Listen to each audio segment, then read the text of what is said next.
Today is January 28th, 2024. We're going to record both audio and video of Herzl Emanual's piece, Penthesileia, the Death of Penthesileia, to be accurate. In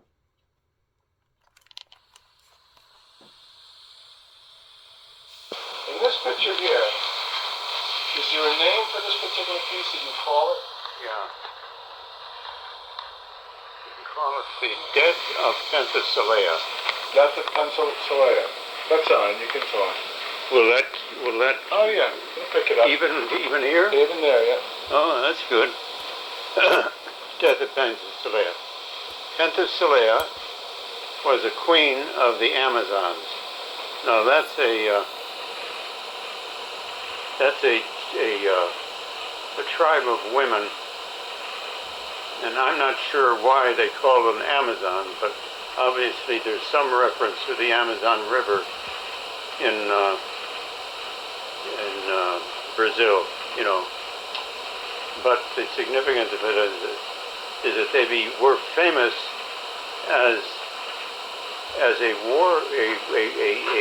group of warrior women who chose sides, you know, because they believed that there were certain causes that were righteous and other causes that were not righteous, and they always chose to be on the side of the righteous, the people who were on the right side. So she was the queen of the Amazon because she was the most courageous of them and the most beautiful of them too. They were beautiful women, but they were great fighters. Now, what I'm showing here is the battle that happened between Penthesileia and the head of the Greek army. The Greeks at that time invaded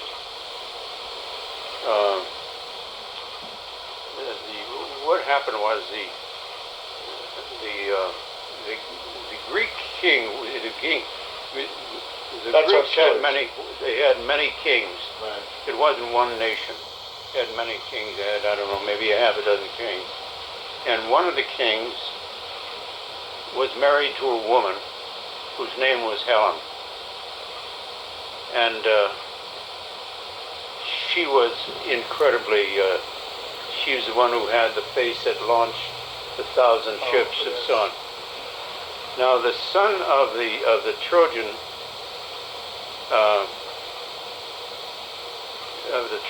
which was on the other side of the sea from Greece, you know, the Aegean Sea, that was Troy was there. The king of Troy had a son whose name was Paris, and he visited Greece at one time, and he was welcomed there as the son of the king of Troy, you know, and he was invited into the household of the king of Greece, one of the kings of Greece, and he sees this wife of his, and he falls madly in love with her. She was the most beautiful woman of that time, you know, known all over as the most beautiful. And they had a beauty contest in which she was entered by the king. He was so proud of her. He was sure that his wife would win the beauty contest. And they selected Paris, the son of who was the son of the Trojan king. They selected him to be the judge of this beauty contest. And so he immediately selects this woman, Helen, who he was in love with. And she falls for him too. She sees this beautiful young guy, and they decide to elope, and he returns to Troy, but he takes Helen with him, And so, that was a terrible insult to this king, a Grecian king, and he decides to call on all the rest of the kings of Greece to join him in a fight against Troy, so that he could win back his wife Helen, So they assemble a Greek army, and they sail, and that's where what's his name was one of the Greek kings that joined him, Ulysses, and they set sail for Troy. They reach the shore of Troy, and they start an assault on the capital of Troy. That was the beginning of the Trojan War, But there was no pushover. The Trojans fought back, because they were defending their own land. There's always an advantage, particularly, when you got something strong to fight for. It gives you all the incentive to. So there was this terrible battle going on. And then you've heard, of course, about the Trojan horse, Yeah. Since the the Greeks couldn't defeat them. It seemed that every time they attempted a storm, they were thrown back. And so one of the Achilles thought of an idea of building a huge wooden horse, big enough to contain a good number of his fighters,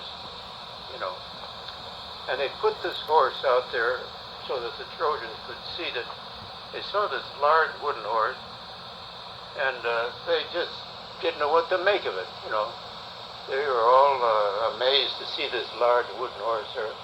What they didn't know was that horse was going to be pushed into the center of the capital of Troy. And that's what happened. They pushed it into the center of Troy. They were able to get it through the entrance to the city, because notice no one tried to stop. They thought, wow, this is great to have this great horse in the city. They let it come through, and at the right moment they opened up the doors, and they poured out. They were all armed and ready for fight, and they won. Now, the great Greek poet Homer, that became a great story, about this Battle of Troy.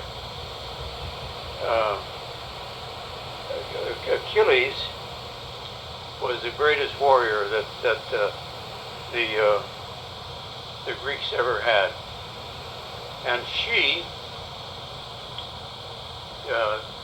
Penthesileia, was the greatest warrior of this tribe of women who fought on the side of the Trojans. They had so finally there was a great battle that was going to determine everything, and the Amazons were on one side, and Achilles' army of Greeks were on another side, and there was this tremendous battle. It was the battle of battles, and it went one way, and then it went back again, and then it went back and forth, and so on. Finally, every soldier on both sides were killed. They're just the battlefield was just strewn with dead soldiers, dead Trojans, dead women, and so on. It was a terrible, terrible scene, bloody. And only two people remained alive: Achilles on one side and Penthesileia. And they realized They came face to face with one another, and they looked around, and you saw they were indeed alone, you know. And so there was nothing left to do but for them to battle it out. And that's what's going on here. So the figure on the right-hand side, who's bending over like this, that's Penthesileia. Here she's actively defending herself. She's holding a shield with one arm. You can see it in the right hand there. And the other hand is kind of a challenging gesture. Yeah, the other arm up there is, yeah, she is challenging him, you know, and defending herself. Now the middle figures shows Achilles on top, who has stabbed her with that knife that he's holding in that hand, that upraised hand there, that's holding a knife. He has stabbed her in her chest here and has withdrawn the knife. And they look at each other at that moment, and they realize the horror, because they realize that they are in love with one another at that moment. And there she is looking up, and he's looking down at her. He's looking down at her, and she is shocked, and he is shocked too. You can see by his hand, you know, that the gesture's hand, he's going to drop the knife. He opened up his hand to drop the knife, but it has killed her, you know, and there she is. Now, over on the left, you see a figure that is partially reclining. That's Penthesileia. After she's been mortally wounded, you see where there's a mark on her chest where she had been stabbed. You see, that's it, that's right. She's been stabbed. Now, they say that what stabbed and dying, she's losing the blood, it's stabbed in the heart, you know. Now, they say that when you die like that slowly, like if you're drowning, your whole life passes in front of you. Passes, and you sort of live your whole life. And there's a figure of a young child who is sitting on Penthesileia's knee and is sharing the legs of Penthesileia. You see, and yeah. So those legs belong to Penthesileia, and they belong to that child up there. That is the young Penthesileia. I wanted to show that her life, it's just she's seeing her whole life as that's young Penthesileia, who is part of the older Penthesileia, and they are dying together, you see. Now, does that make any sense to you? It makes a lot of sense, and I don't think I could ever articulate it as well as you did. Do you get it now? I've always understood it, but I wanted it to be perfectly understood as you saw it. Well, so we've accomplished that, right? I think so, yes. But then it's a beautiful composition. It really is. You know, it holds together. It has parts coming out and other parts are empty and receding. It's a dynamic structure. And that you have to look at and understand, you know, that it's not realistic, but it's strong imagistically. You know what I mean? You know, there's no question about it. These people are not, having breakfast on the lawn. You know, this is one of the great dramas of history. That's what it's about. Well, thank you. You